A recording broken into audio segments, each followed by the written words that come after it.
हाँ भाई दोस्तों, राधे राधे, सबको प्रणाम, सबको नमस्कार, सबको नमस्ते। और एक बार जो है आप सभी का फिर से इस ऑनलाइन डिजिटल प्लेटफॉर्म पर हार्दिक स्वागत और अभिनंदन है।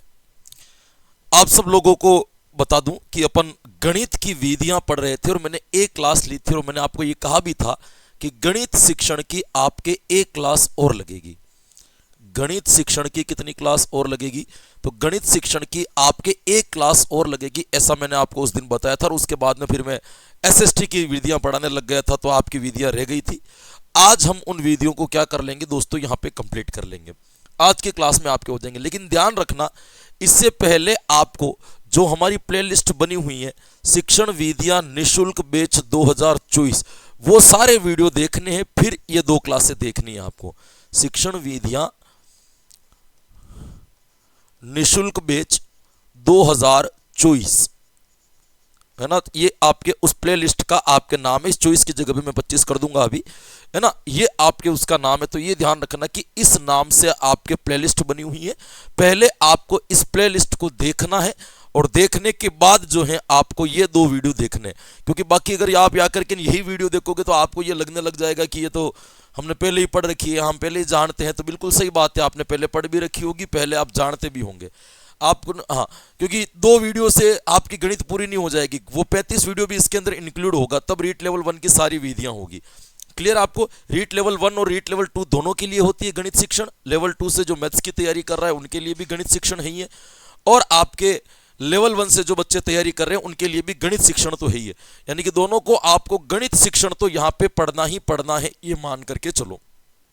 अब देखो, शिक्षण विधियां निःशुल्क बैच 2024 गई क्लास के अंतर्गत अपन ने कुछ चीजें पढ़ ली थी, जैसे गणित की प्रकृति मैंने बताई थी, गणित के अर्थ आपको बताए थे, कुछ परिभाषाएं मैंने आपको लिखाई थी, कुछ उपयोगिता भी आपको शायद मैंने लिखाई थी, है ना। तो आपको यह भी ध्यान रखना है इसके अंतर्गत। अब आपको यहाँ पे एक चीज और ध्यान रखनी है, वो क्या ध्यान रखनी है कि अब जो पढ़ेंगे अपन वो क्या पढ़ेंगे मेरे दोस्तों। आज की क्लास में अपन 2-3 बातें छोटी छोटी और करेंगे। ये इतना लिखे हुए देख करके घबराए नहीं इसे, है ना, मैं करवा दूंगा पूरे। देखो, यहां पे एक शब्द देख रखा है आपके, गणित की तर्क शक्ति। भाई कौन सी शक्ति मेरे दोस्तों? गणित की तर्क शक्ति। तो हम सब जानते हैं कि गणित एक प्रकार की तार्किक भाषा या तार्किक विषय है। गणित जो है वो कौन सा विषय है? तो गणित अपना एक प्रकार से कौन सा विषय माना जाएगा? गणित एक प्रकार से अपना तार्किक विषय माना जाएगा कि इसके अंदर तर्क करने की क्षमताएं होती है, इसके अंदर तर्क होता है। आपको ये ध्यान रखना है। अब देखिएगा, क्योंकि गणित जो है ना आपके तर्क शास्त्र जो सब्जेक्ट है उस तर्क शास्त्र की ही एक शाखा मानी जाती है। तर्क का मतलब होता है जहां पे आप तथ्यों के साथ में बातचीत करते हो, जहां पे आप प्रमाणों के साथ में बातचीत करते हो, जहां पे नियमों के साथ में बातचीत करते हो, जहां आप ऑथेंटिक सिद्धांत लगाते हो, उस परिस्थिति को अपन क्या कहते हैं? तर्कशास्त्र। तो यानी कि गणित जो है, गणित यानी तर्कशास्त्र, यानी गणित का जो उपमा की जाती है, गणित का जो संबंध जोड़ा जाता है वो किससे जाता है? तर्क से। ये कहा भी जाता है कि गणित विषय पढ़ने से चिंतन शक्तियां बढ़ती हैं। जो लोग गणित में सवाल ज्यादा करते हैं औसतन उनका मानसिक विकास भी अच्छा खासा हो जाता है, मेंटल डेवलपमेंट बढ़िया हो जाता है। क्यों हो जाता है? क्योंकि तार्किक विषय होने के कारण चिंतन अधिक करना पड़ता है, और जहां पे चिंतन अधिक करना पड़ता है वहां पे विकास होकर के रहेगा। ये ध्यान रखना है आपको, है ना, ये आपको ध्यान रखना है। अब देखो, यहां पे मैंने ये लाइन लिखा भी रखी है कि गणित एक ऐसा विषय है जिसमें अध्यापक द्वारा कुशलतापूर्वक पढ़ाया जाए तो छात्रों में चिंतन और तर्क करने की क्षमता का विकास हो जाता है, एवं छात्र अपने चिंतन एवं तर्क की क्षमता के माध्यम से विभिन्न क्षेत्रों में विकास में गति पकड़ सकते हैं या काम कर सकते हैं। यानी कि डेवलपमेंट होना शुरू हो जाता है। लेकिन ये गणित के शिक्षक के ऊपर निर्भर करता है। देखिए दोस्तों, सबसे मुश्किल काम क्या है? गणित को रोमांचक तरीके से पढ़ाना, गणित को इंटरेस्टिंग तरीके से पढ़ाना, गणित को एक तरीके से यूं प्रभावी तरीके से पढ़ाना, ये अपने आप में एक बहुत बड़ा चैलेंज होता है। इसीलिए ध्यान रखना यहाँ पे कि बहुत कम शिक्षक ऐसे होते हैं जो कुशलतापूर्वक जो है इनकी क्या करवा सकते हैं मेरे दोस्तों? अध्यापन करवा सकते हैं। कुछ बातें अपन और जान लेते हैं जिससे अपन को आइडिया मिल जाएगा कि इसको तर्क शक्ति के अंतर्गत रखा क्यों जाता है, या इनकी तर्क शक्ति इनको कहा क्यों जाता है। देखिएगा, पहली चीज यहाँ पे देखो, गणित हमेशा अमूर्त प्रत्ययों की व्याख्या की जाती है। कौन से प्रत्ययों की बात की जा रही है मेरे दोस्तों? अमूर्त प्रत्ययों की व्याख्या की जाती है। एक सवाल के अंदर वो चीज छुपी होती है जो अमूर्त रूप में है, हम उसको हल करते करते, उसकी व्याख्या करते करते, उनको एक्सप्लेन करते करते उस अमूर्त विषय वस्तु तक पहुंचने का क्या कर लेते हैं मेरे दोस्तों? प्रयास कर लेते हैं। तो ये बात सही है कि अमूर्त प्रत्ययों का क्या करती है दोस्तों?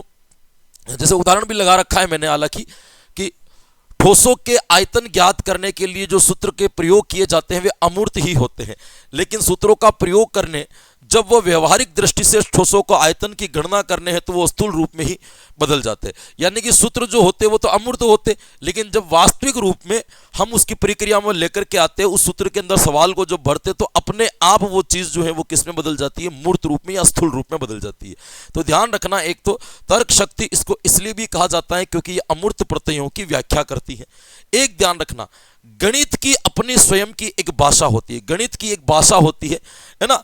आपको ये ध्यान रखना है, ये आपको ये ध्यान रखना है कि गणित की अपनी स्वयं की भाषा है, चाहे वो संकेत के माध्यम से, ये मैं बता ही दूंगा, आपके एक टॉपिक भी है गणित की भाषा, यहां पे करवा ही देता हूं, रुको यहीं पे बता देता हूं मैं आपको, दो चार बातें तो बतानी, उसके लिए अलग क्या पढ़ेंगे अपन।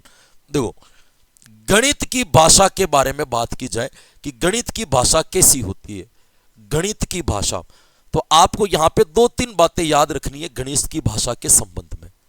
गणित की भाषा, पहली चीज तो इसकी भाषा, गणित की भाषा सांकेतिक रूप से हो सकती है। गणित की भाषा, गणित की भाषा संकेतों के माध्यम से हो सकती है।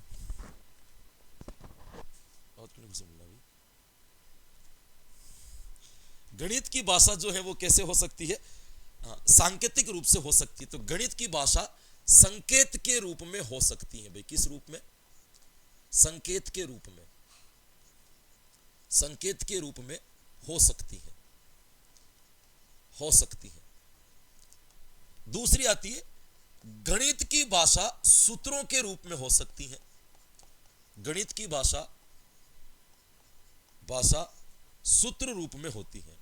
गणित की भाषा कैसी होती है? तो गणित की भाषा कैसी होगी? गणित की भाषा सूत्रों के रूप में होती है।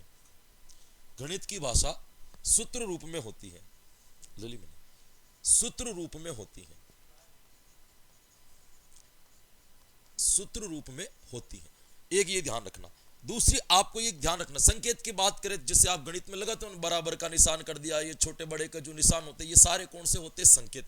सूत्र, जो भी आपके मैथ्स के सवाल करने के स्ट्रक्चर होते हैं वो सारे के सारे किसमें गिने जाएंगे? इनमें गिने जाएंगे। ये आपको ध्यान रखनी है।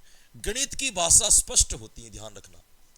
गणित की भाषा, गणित की भाषा स्पष्ट होती है। गणित की भाषा कैसी होती है? तो ध्यान रखना, गणित की भाषा स्पष्ट होती है, यानी कि उसमें किसी भी प्रकार के द्वंद्व वगैरह देखने को नहीं मिलते हैं।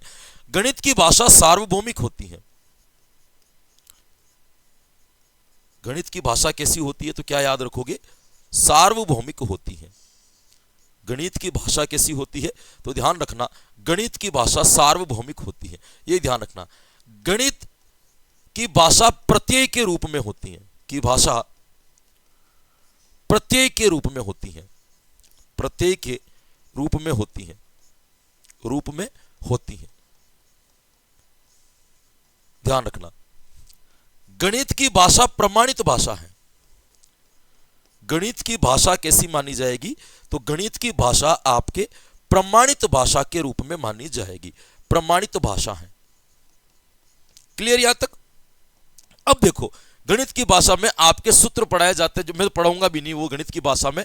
ऐसे प्रश्न यहाँ पे वो चीज पढ़ाई जाती है, इस निशान का मतलब क्या है, इस चिन्ह का क्या मतलब होता है, इस चिन्ह का क्या मतलब होता है, ये परसेंटेज वाला चिन्ह क्या होता है, ये छोटे बड़ों का चिन्ह क्या होता है, ये छोटा कोष्टक, बड़ा कोष्टक, ये सारे कोष्टक वगैरह ये चिन्ह अपन ने छोटी क्लासों के अंदर पढ़ रखे हैं। ये गणित की भाषा के संकेत कहलाते हैं, है ना। तो आपको ये ध्यान रखना, यहाँ पे ये चीज पढ़ाई जाती है ना। प्लस के निशान का मतलब, तो ये सारे निशान हमने इतनी मैथ्स पढ़ रखी है तो लगभग सारे निशानों को अपन जानते हैं, तो इसके अंदर अपन उलझने का प्रयास करेंगे नहीं। तो ये ध्यान रखना, ये आपके गणित की भाषा के संदर्भ में दो पांच छोटी छोटी बातें क्या रखनी है, आपको याद रखनी है। अब देखो आगे चलते, दो बातें अपन ने यहां पे पढ़ ली, गणित के अमूर्त प्रत्यय होते और गणित की अपनी एक भाषा होती है। फिर आपको ये ध्यान रखना है, गणित में गणित का गणित में सामान्य अनुमान का क्षेत्र व्यापक है, बिल्कुल सही है। सामान्य अनुमान का क्षेत्र व्यापक होने का मतलब क्या हो गया कि गणित के अंतर्गत हम कई सवाल जो ऐसे होते हैं जो एक जैसे प्रतीत होते हैं। एक आदि किसी चीज को अपन यदि करना सीख जाते हैं तो दूसरी उससे मिलती जुलती चीज के साथ में हम वैसी प्रतिक्रिया का निर्माण कर देते हैं। गणित के अंदर यह स्वाभाविकता देखने को मिलती है।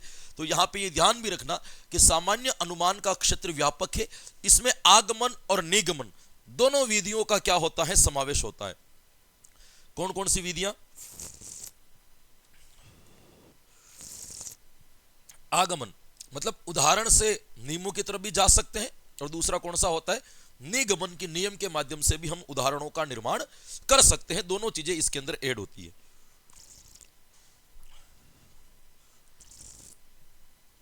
दो मिनट चाय पी लेता हूं मैं।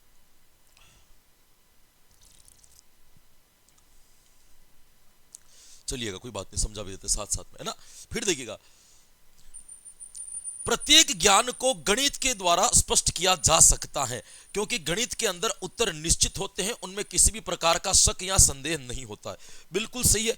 गणित में नियमों से, गणित के सूत्रों से या गणित की भाषा से जो भी परिणाम अपन निकालते हैं उस परिणाम पर किसी भी प्रकार का संदेह नहीं किया जा सकता, क्योंकि वो परिणाम सत्य ही माने जाएंगे। क्योंकि जिन नियमों का, जिन सूत्रों का हमने प्रयोग किया है, जिन सिद्धांतों का हमने प्रयोग किया है, वो अपने आप में प्रमाणित है। वो स्वतः ही क्या माने जाते हैं, आपके प्रमाणित माने जाते हैं। ये आपको यहां पे ध्यान रखना है।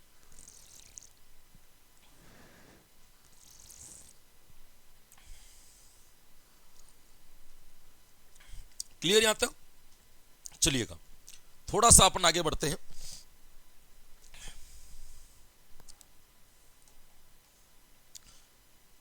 गणित का आधार हमारी ज्ञानेंद्रियां होती हैं, जिन पर विश्वास किया जा सकता है, क्योंकि इसी ज्ञान का एक निश्चित आधार है।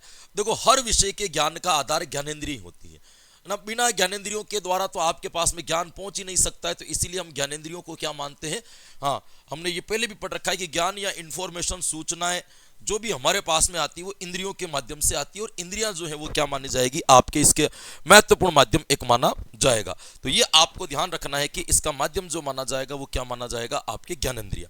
ये भी सही है। गणित का प्रयोग अन्य विषयों के साथ में भी विस्तार से किया जा सकता है। यह मैंने अपन पहले ही पढ़ा था कि बताओ ऐसा कौन सा विषय है जिसके साथ में गणित नहीं है। हर विषय के साथ में प्रत्यक्ष या अप्रत्यक्ष रूप से क्या लगी रहती है, प्रत्यक्ष या अप्रत्यक्ष रूप से गणित विषय का संबंध उसके साथ में जुड़ा हुआ होता है। यह भी आपको ध्यान रखनी है।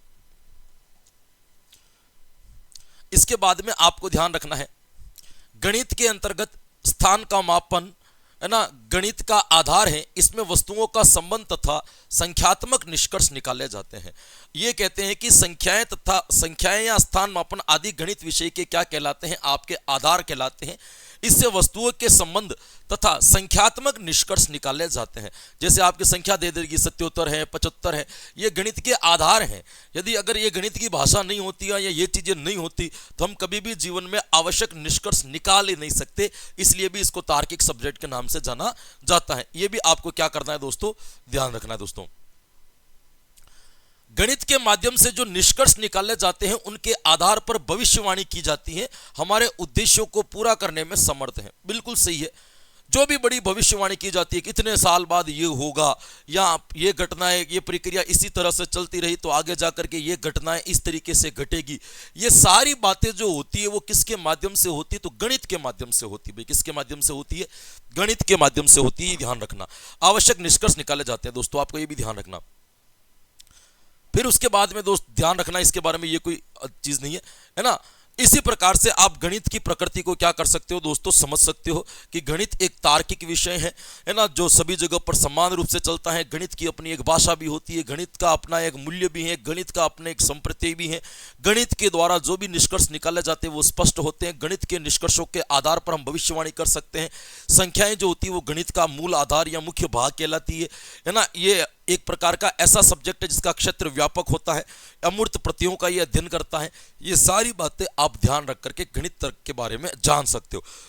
निम्नलिखित आपके प्रश्न ऐसे ही आएंगे, निम्नलिखित में से कौन सा गणित की तर्क शक्ति के लिए सही कथन है या असही कथन है, सत्य है या असत्य है, इस टाइप के आपके कथन आएंगे। तो आप खुद भी जानते हो कि गणित को तार्किक सब्जेक्ट क्यों कहा जाता है। क्लियर यहां तक? ये छोटी छोटी बातें हैं, इनके ऊपर इतना कुछ है नहीं। एक आपके चीज और आती है भाई, इसको कहा जाता है आपके गणित शिक्षण के पाठ्यक्रम के गुण। यदि आप सब्जेक्ट पढ़ा रहे हो, गणित पढ़ा रहे हो, तो गणित का पाठ्यक्रम कैसा होना चाहिए, या गणित के पाठ्यक्रम के क्या क्या गुण होने चाहिए, क्या क्या इनकी क्वालिटीज होनी चाहिए, ये बातें भी अपन को इसके संदर्भ में क्या रखनी है, थोड़ी सी ध्यान रखनी है। छोटी छोटी बातें हैं, देखो देख लो भले, लाइन पढ़ते आपको समझ में आ जाएगी। शैक्षिक उद्देश्यों को प्राप्त करना, है ना, गणित का पाठ्यक्रम ऐसा होना चाहिए जो शैक्षिक उद्देश्यों की प्राप्ति कर सके। मनोवैज्ञानिक आधारित होना चाहिए, क्रियाशीलता पर आधारित होना चाहिए, है ना, एक्टिविटी बेस पर आधारित पढ़ाया जाए, ऐसा पाठ्यक्रम हमारे बीच में होना चाहिए। विषयों के साथ संबंध रखने वाला होना चाहिए, पाठ्यक्रम ऐसा बनाया जाए कि केवल गणित पढ़ा रहे तो केवल गणित तक ही सीमित न रहे, बाकी दूसरी विषय तक भी उसका क्या जोड़ा जाए, आपके संबंध जोड़ा जाए, दूसरी विषय के साथ में भी उसका संबंध स्थापित किया जा सके। पाठ्यक्रम ऐसा होना चाहिए जो जीवन के लिए उपयोगी हो। ऐसा नहीं होना चाहिए कि कोई ऐसा पाठ्यक्रम आप लेकर के लाए कि जिस क्लास में पढ़े उसी क्लास तक वो चीज़ सीमित रह जाती है, या उसी क्लास में वो चीज़ समाप्त हो जाती है। पाठ्यक्रम ऐसा होना चाहिए जो आपके उसी कक्षा के स्तर तक समाप्त नहीं हो, बल्कि आपके अन्य उन व्यक्ति के जीवन में भी व्यवहारिक रूप से भी उसकी क्या नजर आती हो, आपके उपयोगिता नजर आती हो। ये चीज़ें आपको क्या रखना है, ध्यान रखना है। पाठ्यक्रम कैसा होना चाहिए, लचीला पाठ्यक्रम होना चाहिए। कौन सा पाठ्यक्रम होना चाहिए, तो क्या याद रखोगे, फ्लेक्सिबल होना चाहिए पाठ्यक्रम। फ्लेक्सिबल का मतलब क्या हो गया, हाँ, परिस्थिति के अनुसार उसको घुमाया तोड़ा मरोड़ा जा सके, इस प्रकार का पाठ्यक्रम होना चाहिए। कठोर पाठ्यक्रम नहीं होना चाहिए कि जिस रूप में उसको पढ़ाया जाए उस रूप में भी उसको पढ़ाया जा सकता है। बदलाव जैसा होना चाहिए, परिवर्तनशील होना चाहिए कि यदि स्थिति परिस्थिति के अनुसार कोई चीज बदलनी भी पड़ी तो शिक्षक अपने स्तर पर उस चीज को क्या कर सके, बदल सके, ऐसा पाठ्यक्रम होना चाहिए, ये भी ध्यान रखना। पाठ्यक्रम व्यक्तिगत भिन्नता पर आधारित होना चाहिए, है ना। व्यक्तिगत भिन्नता पर आधारित होने का मतलब क्या है भाई, सभी बच्चे एक जैसी चीज नहीं पढ़ सकते, हर बच्चे का अपना एक स्तर होता है। कोई साइन डीटा कोस डर तक के सवालों को भी बड़ी आसानी से समझ सकता है, कोई औसत के सवाल भी करना भी उसके लिए भारी हो जाता है। तो हमें यह देखना चाहिए कि सामने बैठे हुए बच्चे किस प्रकार के हैं, उनके मानसिक कैटेगरी कौन सी है, व्यक्तिगत भिन्नता में वो कौन किसके अंतर्गत आते हैं, कमजोर बालक हैं, पिछड़े बालक हैं, प्रतिभाशाली बालक हैं, सामान्य बालक हैं, किस प्रकार के बालक हैं, उस बालकों के अकॉर्डिंग क्या बनाया जाना चाहिए, पाठ्यक्रम बनाया जाना चाहिए। मतलब यदि गणित की कोई एक प्रश्नावली यदि पढ़ाई जा रही है तो आपको ध्यान रखना कि उस गणित की एक प्रश्नावली के अंतर्गत हर प्रकार के सवाल रखे जाएं ताकि सभी स्तर के बालकों को उससे शिक्षा दी जा सके। आपको यह ध्यान रखना। पाठ्यक्रम उपयोगी होना चाहिए, पाठ्यक्रम स्किल्स और अनुसंधान पर आधारित होना चाहिए। पाठ्यक्रम ऐसा होना चाहिए जो बालकों के अंदर कौशल का विकास करे। कौन सा विकास करे दोस्तों, कौशल। और पाठ्यक्रम ऐसा होना चाहिए जो बालकों में मनोवैज्ञानिक खोज करने का या मनोवैज्ञानिक दृष्टिकोण का क्या कर सके दोस्तों, निर्माण कर सके। मनोवैज्ञानिक दृष्टिकोण का क्या कर सके, निर्माण कर सके, ऐसा पाठ्यक्रम अपने पास में होना चाहिए। और बालकों के अंदर अनुसंधान की प्रवृत्ति विकसित हो। अनुसंधान का मतलब होता है किसी भी समस्या का मनोवैज्ञानिक ढंग से समाधान करना, क्या कहलाता है, अनुसंधान कहलाता है। तो बालकों में अनुसंधान की प्रवृत्ति भी क्या होनी चाहिए मेरे दोस्तों, विकसित होनी चाहिए। यह भी आपको क्या रखना है, ध्यान रखना है। यह आपके पाठ्यक्रम की क्या कहलाएगी मेरे दोस्तों, विशेषता कहलाएगी। 4-5 विशेषताएं आपको याद रखनी है, छोटी छोटी सी, ऐसा पाठ्यक्रम होना चाहिए। ये एक जनरली आपको ज्ञान देने के लिए, या आप यूं मान लो कि सिलेबस में कोई चीज दे रखी है तो उसको पढ़ाने के लिए पढ़ा रहे हैं। ये ऐसी चीजें कि अगर इनको ना भी पढ़ाया जाए तब भी आप इनके प्रश्न सही करके आ सकते हो। इतनी सामान्य चीजें इसके अंदर देखने को मिलती है। एक आपके छोटा सा टॉपिक और आता है जिसको कहा जाता है सामुदायिक गणित। बड़ा छोटी बात है, इसके अंदर भी मैं समझा देता हूं आपके। सामुदायिक गणित, सबसे पहले तो अपन को पता होना चाहिए समुदाय किसे कहते हैं। सामुदायिक गणित में सबसे पहले तो क्या चीज पता होना चाहिए आपको, समुदाय किसे कहते हैं। बहुत सारे लोग जब एक साथ संगठित होकर के एक ही विचारधारा के साथ जब किसी समूह में रहते हैं तो उसको अपन क्या कहते हैं, एक तरीके से समुदाय कहते हैं। जो एक दूसरे के प्रति सहयोग भी करते हैं, एक दूसरे की मदद भी करते हैं, जो एक दूसरे को जानते भी हैं, ऐसे लोगों को। अब सामुदायिक गणित जो है ना, आपके समुदाय में कैसे उपयोगी, उन लोगों के लिए कैसे उपयोगी, उसको सामुदायिक गणित कैसे कहा जाएगा। तो आप इसको यहां पे देखें, ये यहां पे देखें भाई, मुझे ये बताओ कि गणित का प्रयोग अपन कहां नहीं करते हैं, समुदाय में गणित कहां काम नहीं आती है। प्रत्येक जगह के ऊपर गणित का क्या किया जाता है, प्रयोग किया जाता है। प्रत्येक परिस्थिति में गणित का समझा जाता है, प्रत्येक परिस्थिति में गणित को जानना अनिवार्य हो जाता है। कैसे, देखो हमारे दैनिक जीवन में गणित सबसे ज्यादा उपयोगी है, चाहे व्यापार करने में हो, इसी से करता है ना। आप ये ध्यान रखना है, हिसाब किताब लेन देन बिना गणित के कभी भी संभव नहीं है। शिक्षा के क्षेत्र में बताओ गणित का पूरा, आज वर्तमान में जितनी भी नई टेक्निक्स बन रही है, नवीन तकनीकी आ रही है, उसमें भी किसका प्रयोग हो रहा है, आपके गणित का प्रयोग हो रहा है। बालकों में नैतिक और चारित्रिक विकास करने में किसकी सहायता है मेरे दोस्तों, गणित की। ध्यान रखना, गणित अनुशासनात्मक विषय है। हाँ, गणित पढ़ने वाले बालकों के अंदर अनुशासन ज्यादा होता है, गणित पढ़ाने वाले शिक्षक के अंदर भी अनुशासन बहुत ज्यादा होता है ना। अनुशासन बहुत तीव्र होता है, ये ध्यान रखना। तो ये एक अनुशासनात्मक विषय है, हर जगह पे उपयोग, संकेतों का प्रयोग आर्थिक कार्यों में उपयोगी, सामाजिक कार्यों में उपयोगी, राजनीतिक कार्यों में उपयोगी, सांस्कृतिक कार्यों में, राजनीतिक कार्यों में तिथियों का डेटों का हमें पता कैसे चलता है, कल्चर में कौन सा त्योहार कब आ रहा है, कौन बता रहा है आपको, गणित बता रहा है। सेना समाज को जोड़ने का काम आप अतीत, वर्तमान और भविष्य में घटित होने वाली सभी घटनाओं को किससे पढ़ रहे हो, गणित से पढ़ रहे हो। आर्थिक लेन देन जितना कुछ भी हो रहा है, इकोनॉमिकल सिस्टम जितना कुछ भी चल रहा है, वो सारा का सारा किसके आधार पर चल रहा है, वो सारा का सारा आपके गणित के आधार पर चल रहा है। यहां पे एक इस चीज खास आपको याद रखनी है, वो क्या याद रखनी है, तो वो ये लाइन याद रखनी है मेरे दोस्तों, कि गणित की शाखा के अंतर्गत आपकी एक शाखा आती है जिसको कहते हैं अंक गणित। ध्यान रखना, अंक गणित का प्रयोग दैनिक जीवन में सबसे अधिक या सबसे ज्यादा किया जाता है। सामुदायिक, एक समुदाय द्वारा कौन सी गणित का प्रयोग सबसे ज्यादा किया जाता है, तो ध्यान रखना आपके गणित की एक शाखा है अंक गणित, और अंक गणित का प्रयोग आम जीवन में या आम लोगों के द्वारा सबसे ज्यादा किया जाता है। तो समुदाय को संचालित करने के लिए भी हमें किसकी आवश्यकता पड़ती है, गणित की। और एक समुदाय के अंदर जितने भी कार्य होते हैं, चाहे वो राजनीतिक परिप्रेक्ष्य में हो, सामाजिक परिप्रेक्ष्य में हो, नैतिक परिप्रेक्ष्य में हो, आर्थिक परिप्रेक्ष्य में हो, सांस्कृतिक परिप्रेक्ष्य में हो, है ना, किसी भी परिप्रेक्ष्य में हो, हर परिप्रेक्ष्य का संबंध जो है वो किससे होता है, आपके गणित के साथ में होगा। बिना गणित के कभी भी एक समुदाय का संचालन करना, बिना गणित के कभी भी एक समुदाय को चलाना नामुमकिन कह सकते हो, या आप कह सकते हो कि बहुत ही अधिक क्या होगा, मुश्किल होगा। ये आपको क्या रखना है, इसके बारे में ध्यान रखना है ना।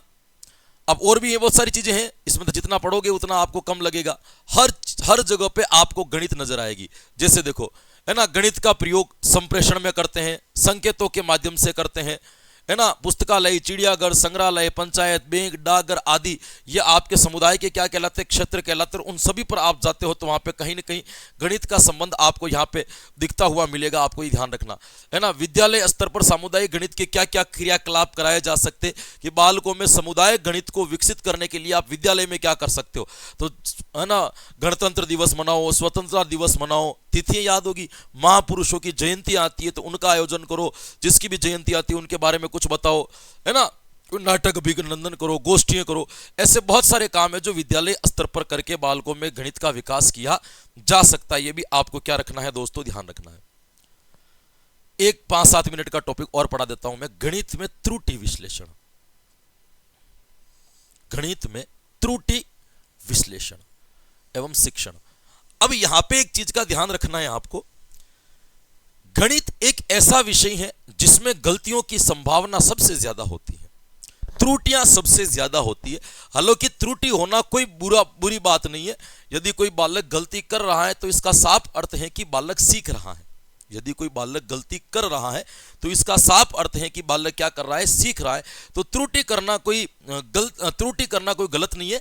लेकिन गणित एक ऐसा विषय है जिसमें दूसरी विषय की तुलना में गलतियों की संभावना, त्रुटियों की संभावना अधिक रहती है।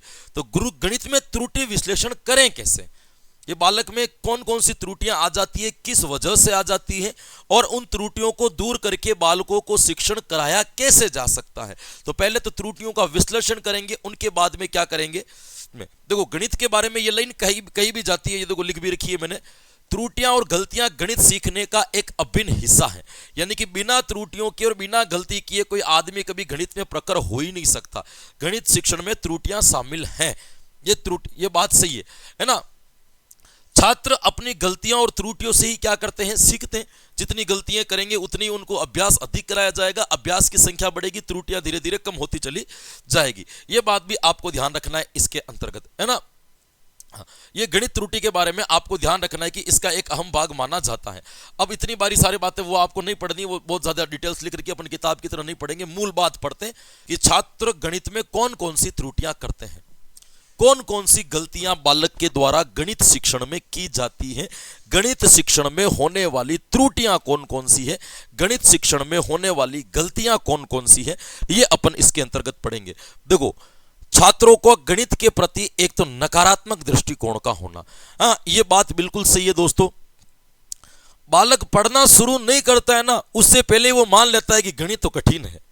भाई पहले से वो नकारात्मक दृष्टिकोण लेकर के आता है, गणित तो एक कठिन विषय है, गणित तो सभी बच्चों को समझ में नहीं आती है, गणित तो बहुत कम बच्चों को समझ में आती है। इस समाज के द्वारा या पूर्व में जो बच्चे पढ़े हैं उन्होंने खुद के अंदर जो गणित का भय बना था, उन्होंने सभी बालकों के अंदर वो भय भर दिया। अब नया जो भी बच्चा पढ़ने के लिए आ रहा है उसको गणित से पहले डर लगने लग जाता है। तो गणित के प्रति नकारात्मक दृष्टिकोण होने से बालक सही समय पर सही निर्णय नहीं ले पाते हैं। यानी कि जब भी पढ़ने के लिए बैठते हैं तो कहाँ से काटना है, कहाँ जोड़ना है, किस संख्या को बदलना है, किसकी उपयोगिता, किसका उपयोग कहाँ करना है, ये सारे निर्णय उससे नहीं लिए जा सकते। इस वजह से भी इसके अंतर्गत बालकों के अंतर्गत गणित में क्या रह जाती है, त्रुटियां रह जाती है। ध्यान रखना, छात्रों में गणित शिक्षण की समस्या विश्लेषण तथा संश्लेषण की योग्यता की कमी। छात्रों के अंतर्गत क्या होता है, वो गणित की समस्याओं को छोटे छोटे टुकड़ों में विभाजित भी नहीं कर सकते, और विभाजित अगर कर भी लेते हैं तो वापस इनको जोड़ नहीं पड़ते। गणित के सवाल टुकड़ों में सही होते हैं। तो यदि पहले तो उसका विश्लेषण करेंगे, अलग अलग टुकड़ों में हमने बांट दिया। एक तो बालक गणित के सवालों को खुद अलग अलग भागों में विभाजित नहीं कर सकता है, खुद अलग अलग भागों में उनको बांट नहीं सकता। एक तो ये बड़ी दिक्कत है। एक इनके साथ में क्या दिक्कत है कि मान लो बांट भी दिया तो वापस उनको जोड़ नहीं सकता। विश्लेषण और संश्लेषण की कमी का क्या पाया जाता है मेरे दोस्त, अभाव पाया जाता है। भिन्न भिन्न गणितीय तथ्यों में समानता तथा अंतर का प्रयोग गलत करना। कभी कभी क्या होता है कि बहुत छोटी छोटी परिस्थितियां गणित के अंदर बदलती है कि यहां पे ये नियम लगा, ठीक वैसे ही सवाल आएगा तो उसमें हल्का सा नियम बदल दिया जाएगा, जबकि दोनों चीजों में सम्मान है, बहुत कम अंतर देखने को मिलता है। तो वो सम्मान और वो बारीक यानी कि एक माइक्रो डिफरेंस जो होता है, एक सूक्ष्म अंतर जो होता है, बालक उस सूक्ष्म अंतर की पहचान कर ही नहीं पाता है। तो सारी परिस्थितियों में उस एक ही सूत्र को लगाते रहता है, जिससे उसकी त्रुटि की संभावनाएं बढ़ जाती है। फिर है भाग देने, गुणा करने, जोड़ आदि का क्या करना, सही प्रयोग नहीं कर पाना। बहुत सारे बच्चों को जोड़, बाकी गुणा, भाग, संख्याओं को बदलना, हासिल वगैरह लगाना, ये चीजें भी नहीं आती। तो उसकी वजह से भी गणित में क्या होने को देखती है, आपको समस्याएं देखने को मिलती है। समीकरण गलत बनाना, ये गणित का सबसे बड़ा भाग है कि हर चीज को समीकरण बनाना नहीं आता हो। ज्ञात से अज्ञात राशियों को स्पष्ट ज्ञान न होना। बहुत सारी चीजें कि क्या चीज हमें दी हुई है और दी हुई से हम कौन सी चीज ज्ञात कर सकते हैं। भाई कौन सी चीज तो हमें ज्ञात है, जो सवाल में दे रखा है, और जो दे रखा है उसके आधार पर हम और क्या ज्ञात कर सकते, इन सभी का भान या इन सभी का आभास नहीं रहता है। उसकी वजह से भी गलतियां हो सकती है। चिन्हों का सही प्रयोग नहीं कर पाते, यह भी गणित की एक बड़ी समस्या है। या गणना करने में उनमें त्रुटियां पाई जाती है। गणना करने का मतलब जल्दी जल्दी से गिन नहीं पाते, ज्यादा काट पास कर देते, एक बार जोड़ते, दूसरी बार फिर जोड़ते, तीसरी बार, इस तरीके से उनमें गलतियां पाई जाती है। तो आपको ये ध्यान रखना, गणना कार्य करते समय अधिक समय तक अधिक काटपीट करना, ये भी उनके त्रुटियां होगी, आपको ये ध्यान रखना है। अब इन त्रुटियों को दूर कैसे किया जा सकता है।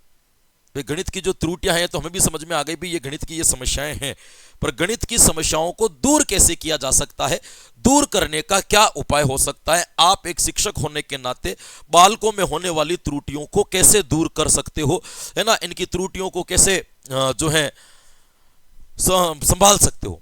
पहली चीज तो इसके अंदर ध्यान रखना, छात्रों को सही कार्य करने के लिए प्रोत्साहित करना। हाँ, बालक जब भी गलती करता है उनकी गलती को पकड़ो, गलती को समझाओ, फिर वापस उससे मिलती जुलती चीज दो, वापस उससे वो क्रिया सही करवाओ। तो बालकों को ऐसे प्रोत्साहित करना या बालकों को ऐसे मोटिवेट करना कि आप गलतियां नहीं करते हैं, बल्कि आपके द्वारा सही अनुक्रिया या सवाल का सही उत्तर भी निकाला जा सकता है। इस प्रकार से बच्चों को हमें क्या करना है, प्रोत्साहित देना है। छात्रों को स्वयं उनकी उत्तरों की जांच करने के लिए प्रोत्साहित किया जाए कि बालक किसी सवाल को करके लाता है तो आप मुझे उसको एक बार तू खुद चेक करिए सही है कि नहीं है, तुम खुद चेक करो। यहाँ दो बच्चों से सवाल करवा दिया, एक का सवाल इसने चेक किया, दूसरों का, इस तरीके से उन्हीं से गणित की प्रक्रियाएं ज्यादा कराई जाए।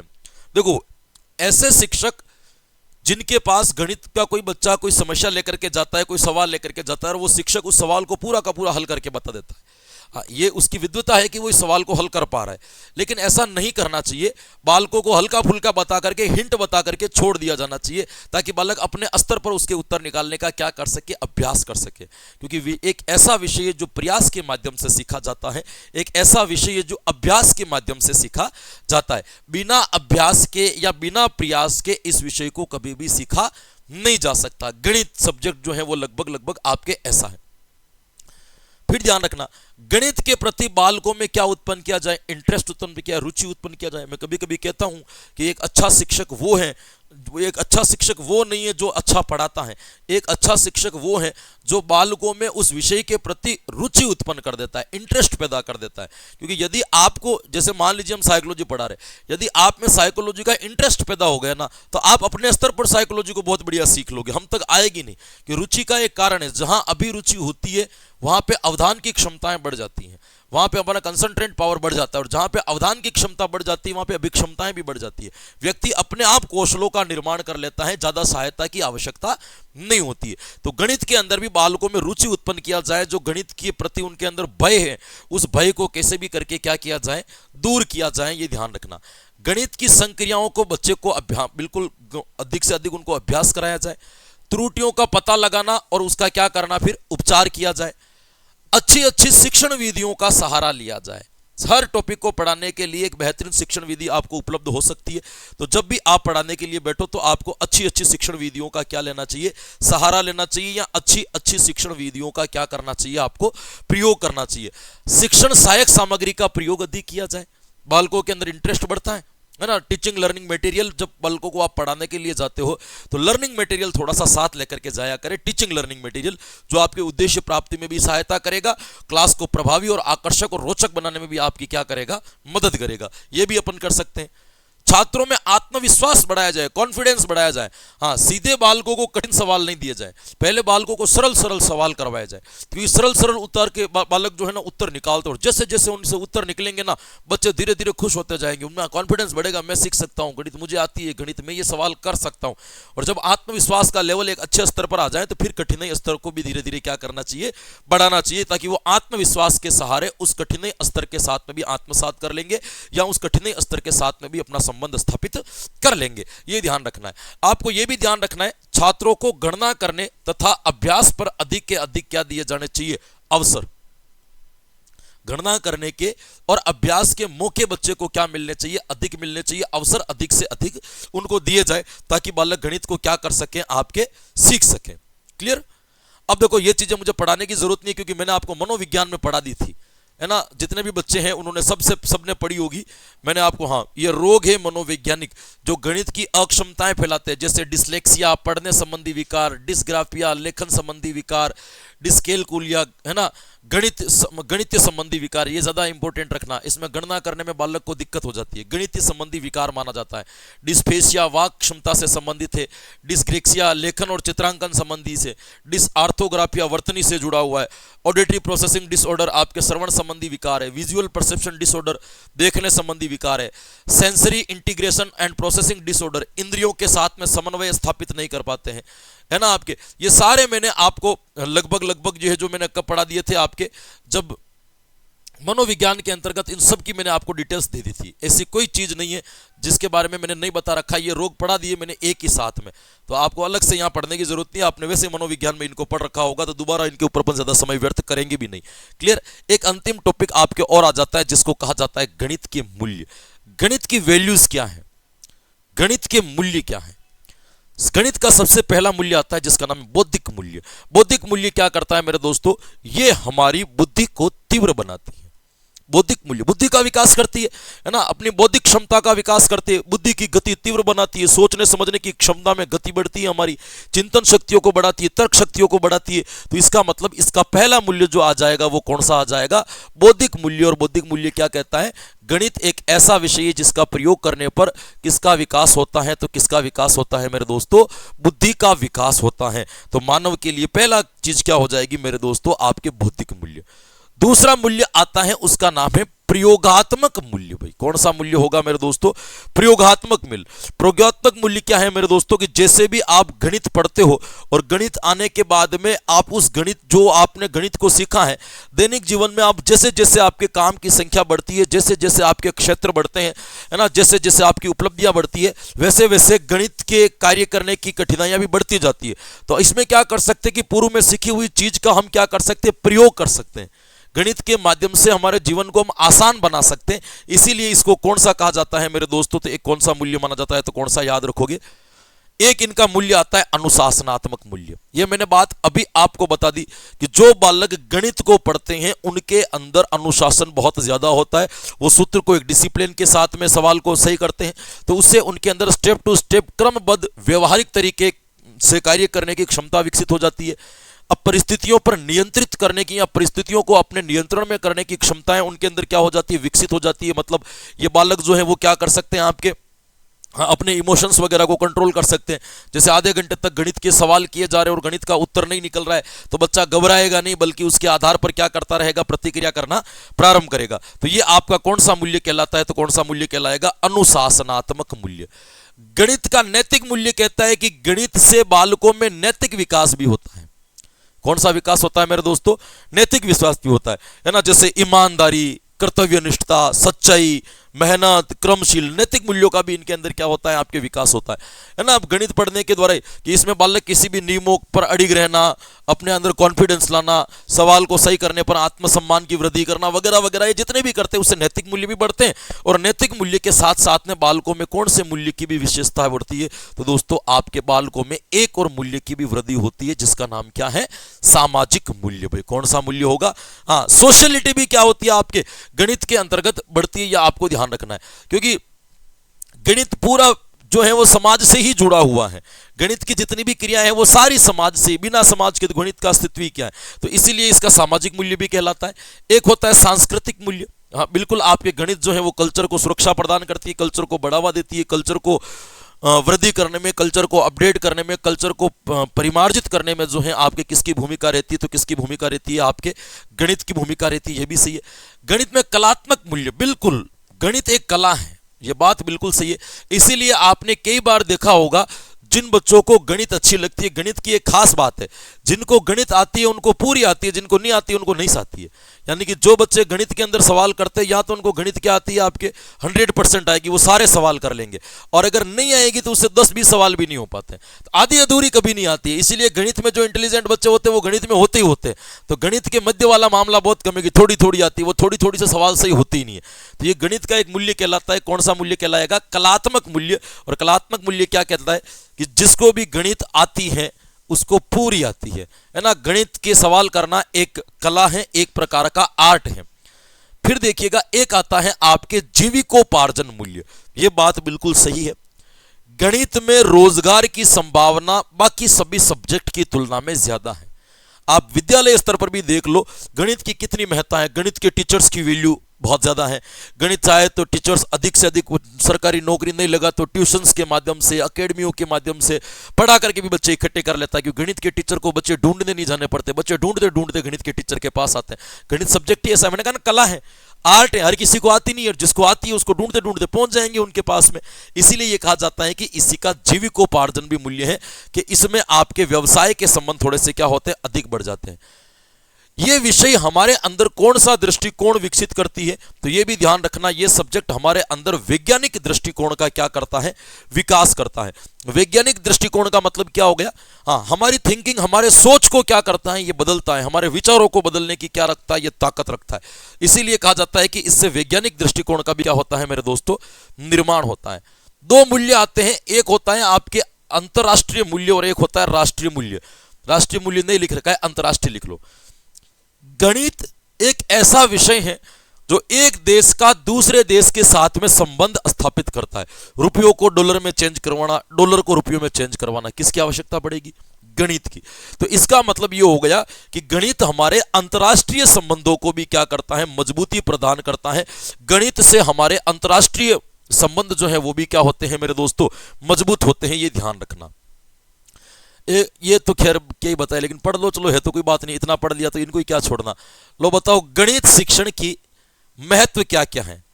नॉर्मल नॉर्मल सी बात है, बताओ। ये हमने पहले ही पढ़ लिया, दैनिक कार्यों में उपयोगी है, सामाजिक कार्यों में उपयोगी है, भौतिकता का विकास जो होता है वो आपके इसी से हो रहा है। जो भी चीजें भौतिक चीजें बन रही है वो गणित पे आधार पर उनका विकास किया जा रहा है ना।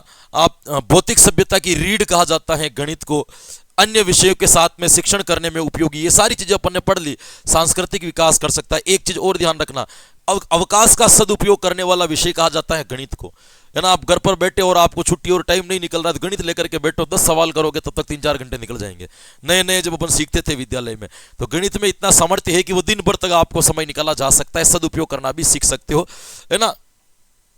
और ये आपके गणित शिक्षण कंप्लीट। ये देख लो आपके गणित शिक्षण की विधियां कौन कौन सी होती हैं।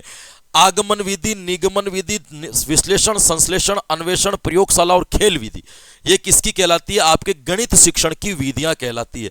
अब आप कहोगे कि सर ये विधियां कहाँ हैं? तो ये विधियां वही आपके जो अपन ने 38-39 क्लास पढ़ रखी थी, उसमें मैंने कॉमन में ये सारी विधियां पढ़ा रखी है, उसमें जा जा करके आपने देख भी ली होगी। इन सारी विधियों की डिटेल्स जो है हमने पहले ही पढ़ ली थी। आगमन विधि पढ़ा रखी, निगमन विधि पढ़ा रखी, अन्वेषण, विश्लेषण, संश्लेषण, प्रयोगशाला विधि वगैरह सारी विधियां, खेल विधियां सारी मैंने पढ़ा रखी है। ऐसी कोई भी विधि नहीं है जो वहां पे आपको विस्तृत नहीं पढ़ा रखी हो। हर विधि का आपके एक विस्तृत अध्ययन वहां पे करवा रखा है, तो आप वहां पे इसको देख सकते हो। उन्हीं क्लासों के अंतर्गत आपके गणित में आने वाली इन चीजों को भी आप देख सकते हो। निदानात्मक और उपचारात्मक शिक्षण भी मैंने वहीं पे पढ़ाया था आपके, है ना। मूल्यांकन की विधियां भी मैंने आपको वहीं पर पढ़ाई थी। हिंदी शिक्षण वाली जो मैंने विधियां हिंदी शिक्षण से भी पहले पढ़ा दी थी, सही है, तो किताब में नोट लगा रखा है केवल, है ना। आपके मूल्यांकन और उपचारात्मक शिक्षण वाला टॉपिक अपन ने जब कॉमन पार्ट पढ़ा था, जिसमें 37-38 क्लासें हैं, उसमें जाकर के देखना, वहां पे मैंने ये चीजें पढ़ा रखी है। इसीलिए मैंने यहाँ पे केवल नाम लगा रखे, ताकि जो बड़ा कंटेंट यही से, जो बड़ा कंटेंट है उसको तो हमने पहले ही पढ़ लिया, फिर बच्चे ही हमारे पास में छोटा मोटा कंटेंट था तो उसको हमने व्यवहारिक रूप से वैसे ही पढ़ लिया क्लास के अंतर्गत, है ना। तो मूल बातें आपको वहीं पे पढ़ दी। मैंने आपको पहले ही कहा था कि वहां से आपके सर्वाधिक प्रश्न आएंगे, सबसे ज्यादा प्रश्न जो आपको देखने को मिलेंगे वो वहीं से देखने को मिलेंगे। ये आपका गणित शिक्षण कंप्लीट। अब मुझे पर्यावरण आपके और करवानी है, आपके शिक्षण विधियों का काम हो गया। पर्यावरण को मैं एक ही क्लास में पूरी करवाऊंगा, है ना। तो यहां तक बढ़िया है, और क्लास तो बढ़िया लगी होगी। हालांकि पीपीटी से पढ़ा है आज, लेकिन कोई बात नहीं, पढ़ा तभी तो जल्दी हो गया, बाकी इसमें भी 2 दिन और लग जाते। अंतिम समय चल रहा है तो थोड़ी कॉम्प्रोमाइज करना ही पड़ेगा, इसमें अपन कर भी क्या सकते हैं, कोई दिक्कत जैसी बात नहीं है। और तो कमेंट बॉक्स में जाकर के कमेंट आपको लिखने ही है, इसमें कोई वो किंतु परंतु है ही नहीं। तो आशा करते हैं कि आज की क्लास में जो कुछ भी पढ़ा, सीखा, जाना, समझा, याद किया, वो आपके आने वाली प्रतियोगी परीक्षाओं के लिए बड़ा लाभकारी, यहाँ हितकारी सिद्ध होगा, ऐसी हम आशा करते हैं, या ऐसा हम विश्वास रखते हैं। तो बिल्कुल हंसते रहें, मुस्कुराते रहें, प्रसन्नचित्त रहें, आनंद में रहें, मजे लेते रहें, लेकिन साथ साथ में अपनी तैयारी को भी जोरों और शोरों से जारी रखें। कल फिर मिलेंगे कुछ नए कंटेंट के साथ में, तब तक के लिए मुझे दीजिए आज्ञा। Thank you so much. Radhe Radhe and जय हिंद।